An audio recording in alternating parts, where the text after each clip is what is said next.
राज्यातील शेतकऱ्यांना कर्जमाफी मिळणार आहे। त्यामुळे शेतकऱ्यांसाठी जे जे काय करता येईल आपल्या सर्वांना माहिती आहे, शेतकरी अजूनही अडचणीत आहे। शेतकरी बांधव देवेंद्र भाऊंना भेटतात, त्यांना सांगतात आम्ही अडचणीत आलेलो आहे, आम्ही काय आनंदा ते काय शेतकरी त्यांनी पैसे बँकेचे भरलेले नाहीत, सोसायटीचे भरलेले नाहीत। त्यामुळं अहिल्यादेवी मातेच्या नावाने एक आपल्याला माहिती आहे की सरकारने कर्जमाफीची घोषणा केलेली आहे आणि लवकरच या राज्याचे मुख्यमंत्री एक ऐतिहासिक निर्णय माझ्या शेतकऱ्यांच्या कर्जमाफीसाठी घेतील, हाही आज आपल्या सगळ्यांना मी आशीर्वाद निश्चित प्रकारे व्यक्त करतो।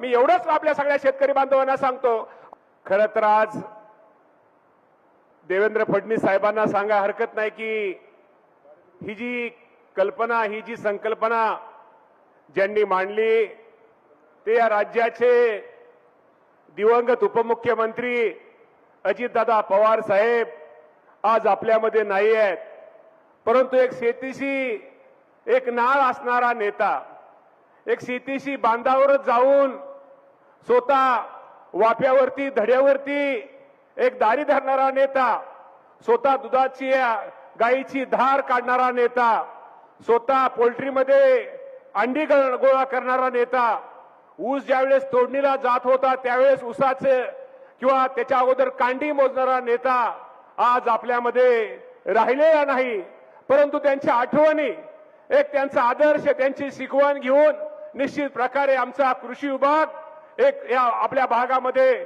नवीन नवीन आपल्या शेतकऱ्यांसाठी काय गोष्टी आणल्या पाहिजे ते राज्याचे मुख्यमंत्री देवेंद्र फडणवीस साहेबांच्या मार्गदर्शनाखाली सुनेत्रावहिनी पवार असतील, एकनाथजी शिंदे साहेब असतील, या सर्वांच्या मार्गदर्शनाखाली आमचा कृषी विभाग निश्चित प्रकारे काम करतोय। आज आपल्या सर्वांना माहित आहे आता शेती ही आपल्याला पारंपरिक पद्धतीने न करता आपल्याला नवीन शेतीमध्ये तंत्रज्ञान काय घेतलं पाहिजे, नवीन कुठल्या गोष्टी घेतल्यानंतर माझ्या शेतकऱ्यांचं त्यामध्ये शेतामध्ये त्याचं उत्पादन वाढेल, नुसतं उत्पादन वाढून उपकणे त्याला चांगल्या प्रकारचं उत्पन्न कसं मिळेल, बाजारपेठेमध्ये त्याला चांगल्या प्रकारचा कसा बाजारभाव मिळेल, हा दृष्टिकोन या राज्याचे मुख्यमंत्री देवेंद्र फडणवीस साहेबांचा निश्चित प्रकारे राहिलेला आहे। आणि अजितदादांच्या नंतर निश्चित प्रकारे देवेंद्र भाऊंचं एक प्रेम, देवेंद्र भाऊंचं निश्चित प्रकारे माझ्या या राज्यातील शेतकऱ्यांवरती राहिलेलं आहे। आपल्या सर्वांना माहित आहे ज्या ज्या वेळेस या राज्यातला शेतकरी अडचणीत आला, या शेतकऱ्याला काहीतरी आपण राज्य शासन देणं लागतो, त्यावेळेस कुठल्याही प्रकारचं हे न करता या राज्याचे मुख्यमंत्री देवेंद्र फडणवीस साहेबांनी माझ्या शेतकऱ्यांना मदत केलेली आहे।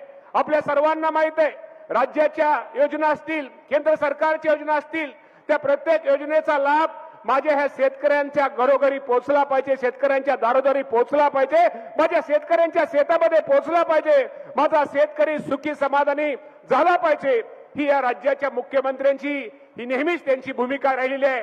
आणि निश्चित प्रकारे त्यांचा पाठिंबा आज आपल्या सर्वांना असल्यामुळं आज कृषी यांत्रिकरणाच्या माध्यमातून आपण बघा, पूर्वी आज आपण इथं अनेक शेतकरी आहेत, कृषी यांत्रिकरणाच्या बाबतीमध्ये पूर्वी लॉटरी पद्धतीनं त्या शेतकऱ्याला त्याचं निवड व्हायची, परंतु आपण आता लॉटरी पद्धत बंद केलेली आहे। फर्स्ट कम फर्स्ट, जो शेतकरी पहिला अर्ज करेल त्या शेतकऱ्याला पण मदत करतोय। आणि आपल्याला मला सांगावं आनंद वाटतो की पूर्वीचं शेतकऱ्यांना दिलेले पैसे, शेतकऱ्याला केलेलं अनुदान वाटप आणि आताच्या अनुदान वाटपामध्ये साधारणतः खूप मोठा फरक आहे। यातनं आम्हाला एकच करायचंय की आपल्या सगळ्या शेतकऱ्यांना मदत केली पाहिजे। शेतकऱ्यांच्या बाबतीमध्ये आपल्या सगळ्यांना माहित आहे की शेतकरी माझा अडचणीत आहे, लाईटीचं बिल भरू शकत नाहीये, त्यामुळे तिथे एमएससीबीचे वायरमन जाऊन माझ्या शेतकऱ्यांची ज्यावेळेस लाईट त्यावेळेस कट करत होते, त्यावेळेस आदरणीय देवेंद्र भाऊ असतील, आदरणीय दादा असतील, या सर्वांनी एक चांगल्या प्रकारचा निर्णय या माझ्या शेतकऱ्यांसाठी घेतला। 7.5 हॉर्सपॉवर पर्यंत साधारणतः माझ्या शेतकऱ्याला ही वीजमध्ये सवलत दिली। कदाचित आपल्या सगळ्यांना माहिती नसतं, आपण नुसतं म्हणतो माझ्यापुरता विचार करतो 7.5 पर्यंत, हा साधारणतः आकडा देवेंद्र फडणवीस साहेबांचं खरंच आपण सांगितलं, हा आकडा प्रत्येक वर्षी 25 ते 27 हजार कोटी रुपये माझ्या शेतकऱ्यांच्या वीज सवलतीसाठी हे सरकारला द्यावे लागतात। त्यामुळे निश्चित प्रकारे आपण देवेंद्र भाऊंचं सगळेजण टाळ्या वाजवून त्यांचं आपण सगळ्यांचं स्वागत करूया। ही मंडळी शेतकऱ्यांचे निर्णय घेणारी आहे। आपल्या सगळ्यांना माहित आहे हवामान बदल आहे, शेतीमध्ये अनिश्चित वातावरण आहे, कधी जादा पाऊस पडतोय, कधी गारपीट होते, कधी दुष्काळ होतोय। अशा प्रत्येक परिस्थितीमध्ये शेतकऱ्याला मदत करणं आमची राज्य सरकारची, आमची कृषी विभागाची ही भूमिका असते। शेतकऱ्याला मदत करणं ही आमची असते, आपल्या सर्वांना माहित आहे। मध्ये अडचणीत आलेल्या शेतकऱ्याला सुद्धा जो गेल्या वर्षी पाऊस ज्यादा पडला त्या शेतकऱ्याच्या पाठीमागे सुद्धा राज्य सरकार हे ठामपणे उभा राहिलं आणि त्या शेतकऱ्याला जास्तीत जास्त मदत ही राज्य शासनाच्या वतीनं निश्चित प्रकारे केली गेली. अधिक तुम्हाला सांगण्यास हरकत नाही की शासन आता नवीन नवीन आपल्या सगळ्यांना माहिती आहे. मगाशी मांढरे साहेबांनी अनेक गोष्टीचा उल्लेख केला त्यामुळे मी त्या गोष्टीचा उल्लेख करत नाही. यासारखं धोरण निश्चित प्रकारे हे राज्याने स्वीकारलेलं आहे. यायचं धोरण स्वीकारणारलं भारतातलं महाराष्ट्र राज्य हे पहिलं राज्य आहे हे सुद्धा आज आपल्या सगळ्यांना मी निश्चित प्रकारे बंधूंना सांगतो. त्यामुळे शेतकऱ्यांसाठी जे जे काय करता येईल आपल्या सर्वांना माहिती आहे शेतकरी अजूनही अडचणीत आहे.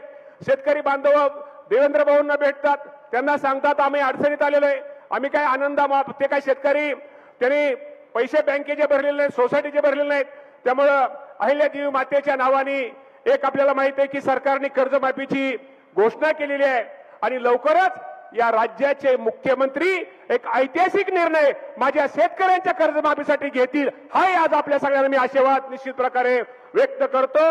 आता शेती आपल्याला सगळ्यांना आपल्याला जर शेतीमध्ये नवीन तंत्रज्ञान आत्मसात केलं नवीन काही गोष्टी शेतकरी आज आपण इथं सगळं पाहिलं तर त्यामध्ये जर आपण काही गोष्टी आपल्या शेतामध्ये जर उपलब्ध केल्या तर येणारे दिवस हे माझ्या शेतकऱ्यांचे आहेत. हे निश्चित प्रकारे जरी आज खताचा पुरवठ्यामध्ये थोडी अडचण असेल पाण्याच्या बाबतीत शेवटी अडचण तर ही राहणारच आहे. अडचणी हे युगच स्पर्धेचं युग आहे. या अडचणीच्या काळामध्ये या स्पर्धेच्या युगामध्ये निश्चित प्रकारे हे राज्य सरकार केंद्र सरकार आदरणीय पंतप्रधान नरेंद्र मोदी साहेब असतील ही सगळीच मंडळी आपल्या सगळ्या शेतकऱ्यांबरोबर आहेत.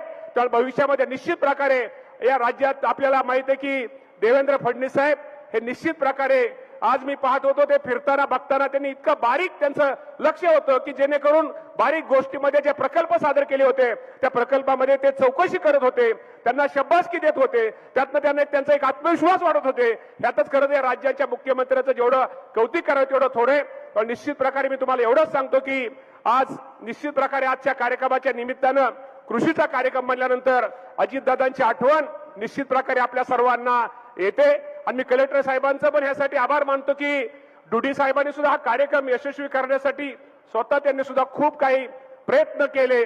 सर्वांनी यासाठी हा प्रयोग यशस्वी होण्यासाठी प्रयत्न केले आणि इतर बाबतीमध्ये त्यांच्या काही सूचना त्या बाबतीमध्ये आदरणीय देवेंद्र भाऊ या बाबतीमध्ये घोषणा निश्चित प्रकारे करतील. पुन्हा एकदा आपण सर्वजण या कार्यक्रमासाठी उपस्थित राहिला त्याबद्दल